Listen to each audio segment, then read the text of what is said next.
வணக்கம் மந்தோனி நலப்பறைகள். இன்னைக்கு நான் கையில் என்ன வச்சிருக்கேன்னு பார்த்தீங்கன்னா, இங்கே பார்த்துக்கங்க. ஃபர்ஸ்ட் இங்கே பார்த்தீங்க, சும்மா கலரா என்னன்னு பார்த்தீங்கன்னா மாசி தூள். நம்ம மாசி கருவாடு முழுசாக இருக்கும்ல, மாசி கொம்பு வந்து மாசி வந்து கொம்பாக இருக்கும். டியூனா ஃபிஷ்ஷை வந்து அவிச்சு அதில் செய்வாங்க, அதுதான் மாசி கருவாடு. அதை வந்து நம்ம பொடி பண்ணி நிறைய பேர் கேட்டனால நம்ம பொடி பண்ணி பாக்கெட் போட்டு வச்சுருக்கோம். இந்த மாசி கருவாடில் பார்த்தீங்கன்னா புரோட்டீன் நிறைய இருக்குது. இந்த ஜிம்முக்கு போகிறவங்கன்னா இந்த மாசி கருவாடு மாசி இதெல்லாம் நிறைய சாப்பிடுவோம். டியூனா மீன் தான் நிறைய சாப்பிடுவாங்க ஜிம்முக்கு போகிறவங்கன்னா.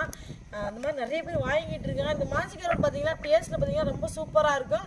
இந்த மாசி கருவாடுக்கு இன்னொரு தனித்துவம் இருக்குது. என்னென்னு பார்த்தீங்கன்னா பல வருஷம் ஆனாலும் கெட்டு போகாத ஒரு கருவாடு இதுதான். இது எந்த கருவாடு வச்சாலும் ஒரு 3 மாதம் 2 மாதத்துக்கு மேலே எப்படின்னாலும் அது கெட்டு போயிருந்தானே. ஆனால் இது பல வருஷம் ஆனாலும் இந்த மாசி கருவாடு வந்து கெட்டு போகாது. அதை நம்ம தூள் பண்ணி வச்சுருக்கோம்.